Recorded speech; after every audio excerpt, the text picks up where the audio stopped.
visible. Thank you. Thank you so much, sir. I'm grateful to Dr. Pandey, sir, for allowing me to speak on restrictive strabismus. If you look at the restrictive strabismus, there are four categories. Restriction in whole muscle. These many disease can cause restriction in the muscle belly, thyroid ophthalmopathy, restriction in muscle tendon and belly, pseudotumor, and resistance to the muscle action. So we'll talk in all this. This is Drashti's data. Around 30% had strabismus, which were restriction. For that, we need to ask proper history. Any previous surgery, any trauma, any injections, any systemic disorder, any family history, or any history of infection. Thorough examination from external to retina should be done. Full strabismus workup, especially all motor evaluation, gaze-specific intraocular pressure should be measured, and orbital examination also for the tumor evaluation. We need systemic evaluation like thyroid profile and blood counts, and support of the imaging, CT scan, MRI, ultrasonography. But to detect the restrictive strabismus, forced reduction test and forced generation test is the thing, and in restrictive strabismus we'll get good saccades also.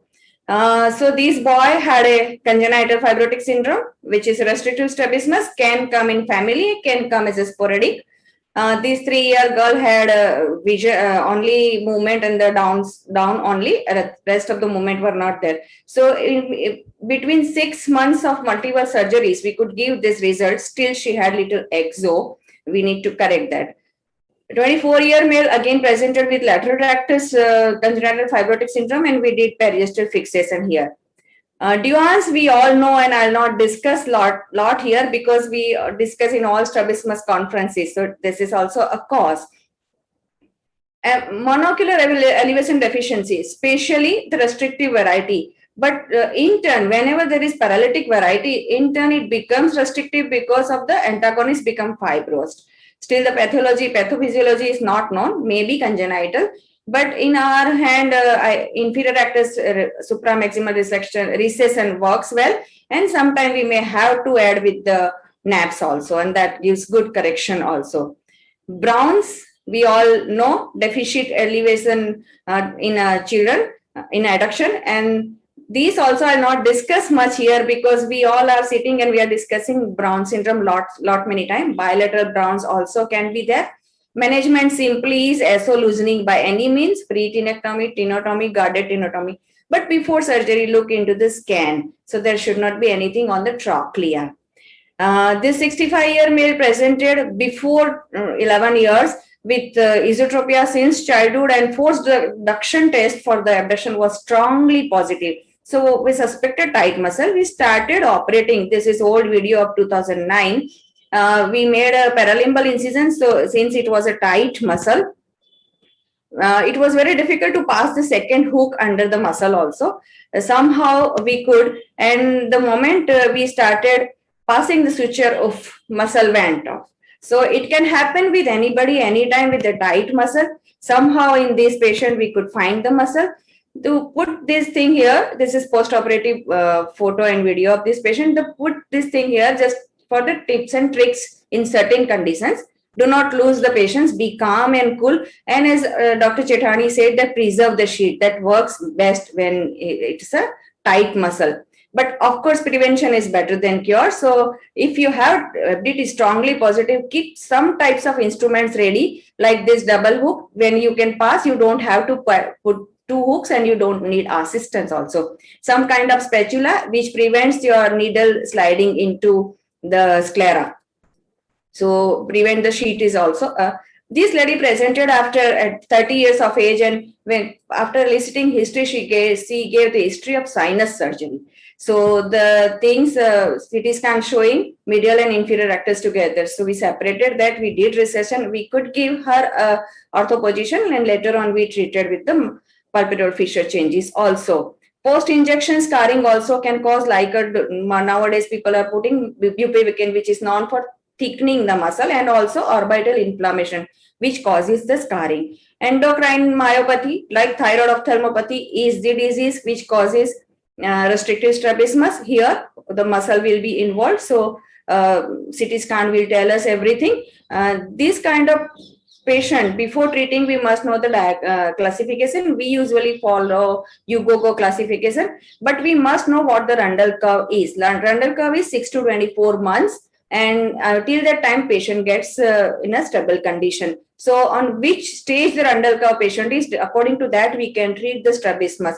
Once the acute inflammation subsides, we can even give Botox and we can operate for surgery also. But even in 6% of nearly 6% cases, will have optic neuropathy. So be careful that for that, and for that we may have to send the patient for radiation first. So immunosuppression, orbital irradiation, and orbital decompression can be sometime done together. But once the inflammation subsides, we can do orbital surgery, strabismus surgery, and eyelid surgery also. To do the decompression, we have to see the size and depth of orbit, muscle, position of sinus, and bone of thickness of the bone. So this is the thing available for us, decompression, 1 wall, 2 wall, 3 wall, whatever we want to do. Similar condition, it looks resembling, but it's not. It is a pseudo tumor. So this imaging will tell us everything, although it will be a painful restriction of movement. This guy had a very strong pseudotumor and whole orbit was involved. We had to give him immunosuppression, though the cornea was involved. Then we did tarsography, and then we could save some of the vision in this patient. We all know blowout fracture. I'll talk more on Sunday about this. Tear drop sign is the sign. We have to treat immediately. These are the post-operatives. Muscle entrapment in children have to be taken care of as fast as possible in order to avoid the cardiac reflex. This is a very good video of force generation test. So you can see how the lateral rectus is generating the force. So that everybody must know. This is also Le Fort fracture, which interrupted the inferior rectus muscle. Immediately we need to take care. We could give ortho. Later on, we can take care of the palpebral changes. Other causes like symblepharon and vascular causes needs to be taken care if patient has a trauma history. So superior ophthalmic vein dilatation will tell us about the carotico-cavernous fistula. After ligation of vessel, we may have to operate for strabismus. This is interesting, 35-year male presenting to us, and he is saying, I have some pain and looking at down and diplopia and confusion also. So when I saw the report and eliciting history, he gave the clear history about COVID. And he had been operated for 2 times for sinus surgery. Then we injected retrobulbar amphotericin B. This is 1 week post-op, and he regained all the movements also. Another lady also post-COVID we treated. So don't forget about the orbital involvement with the mucormycosis. When patient has fever and this kind of picture, look for the orbital cellulitis. Manage properly. This kind of patient may go into septicemia. Medical IV antibiotics has to be given. Orbital tumor, this guy looks very less exotropia, but when you look at the CT, it's very huge mass lying near the medial wall. So that needs to be taken care. Another boy also had the same problem.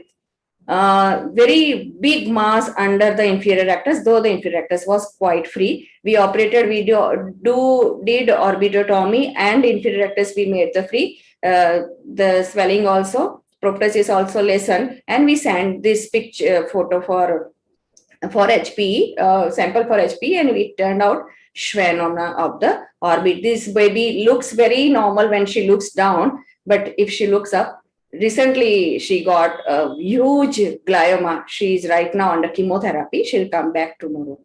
So in conclusion, we have 4 varieties and we have all the tests available. Through that only we need to know a complete history, thorough workup of strabismus, support of radiological investigation, blood investigation, proper understanding of post-reduction test and generation test will give, and proper planning and preparation gives us the success.